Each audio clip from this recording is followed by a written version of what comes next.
Welcome back to Everybody Loves Scott. So it's that time of year now when you got, summer, spring, summer, it's getting nice out, the weather's nice, everybody wants to go for a ride. And with the new 2025 bikes out, you're probably even thinking about, man, I'd like to get a new bike. So what I wanted to do is kind of go over all these different types of bikes that are available in the dual sport, and we'll talk about some of the adventure bikes depending on whatever it is you're looking for. Welcome to Everybody Loves Scott's, where I review China bikes and I document the experience of the bike. When you get what you want, baby, I should start over.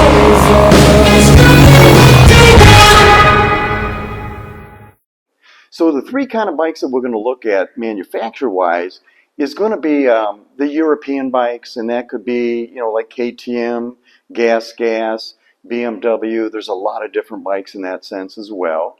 And then there's the Japanese bikes. Everybody knows, Honda, Kawasaki, Yamaha, things of that nature. And then the China bikes. So I wanted to start off with, and I'm going to talk about the European bikes first. And as most people probably are already aware, those are the most expensive. So I took a couple examples. I can't get you all the bikes. A couple examples, and they average price around $12,300.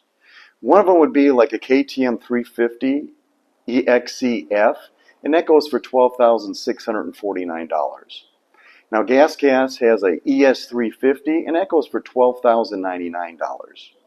Now part of what I'm looking at is the smaller displacement bikes because of the Chinese bike size of those. So I'm not going to be looking at the big 1200s and things like that because you could really get into some crazy prices there. Additionally, I'm going to try to add some photos of some of the bikes that we're talking about in the video as well. So going on to the Japanese bikes, now the average value there, you're looking around $4,300. Examples would be, everybody loves the Honda CRF 300L, and that goes for $54.49. Kawasaki has the competitor, the KLX 300, and that goes for the same price of $54.49 as well. Yamaha has an XT250, and that goes for $53.99.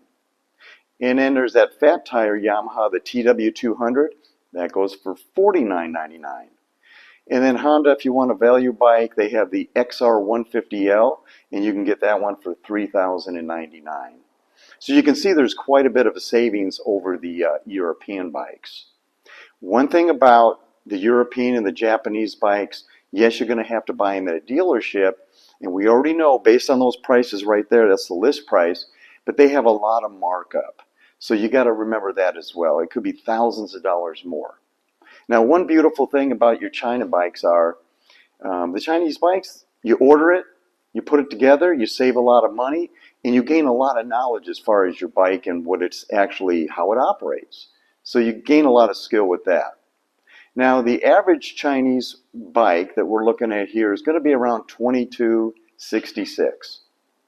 The first one would be the Lifan KPX 250, and you can get that one for roughly $28.99. Here's an example right here of the bike.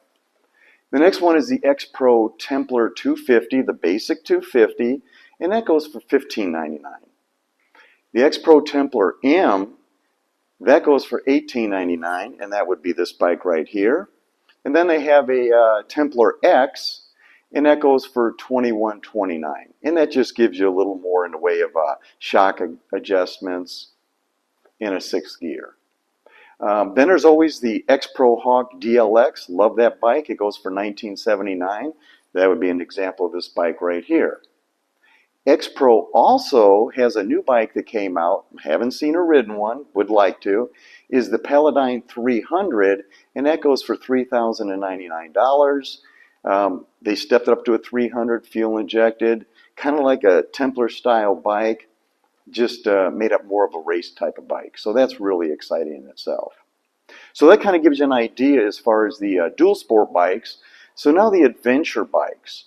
If you go into the Euro bikes, and again I'm going with the lower CCs, they average around $7,700. An example would be the BMW. They have their little G310 GS, and that goes for $56.95. Triumph, they have a Tiger 660, and that's $96.95. So you can see that one gets a little more money, but it is a bigger bike. Now the Japanese bikes, those average around $6,500. You can see that's a little bit closer to the European bikes. An example would be the Kawasaki KLR 650.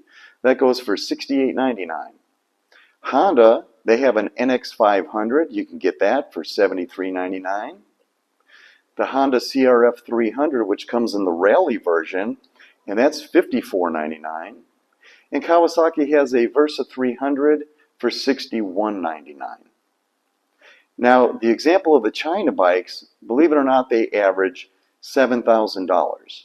And the reason being is the first one I'm talking about is the Kove 450 Rally, and that one goes for $92.99. But you have to remember with that particular bike, it's actually a race bike. It's set up, I mean, I think it holds like 8-9 gallons of gas. It's a serious race bike. Another example would be CSC, and I believe that's the California Scooter Company, and they have a dealership in California, and they sell a RX-6 650, and that's more of a sport touring bike, but it looks the look, and that goes for $59.95. The Lafond KPT, they just recently came out. You may have seen some videos. It's out there now, the 400, and that goes for $57.99. Now, as far as the adventure bikes, you can see that they're a little closer in price. Reason being is I chose the smaller displacement bikes. If your budget says I can spend into the $20,000 range, you can get yourself a BMW 1300. I think they're $22,000 to $25,000. There's a lot of brands you can buy. Whatever you can afford, I recommend you get what you want. The value here is if you're not going to race a bike or ride every day or cross country with it, these Chinese bikes, you can't beat the value.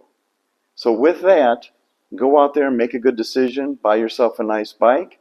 Make sure you like and subscribe. Send me a message if there's any other bikes you'd like to talk about, and we'll catch you on the next video.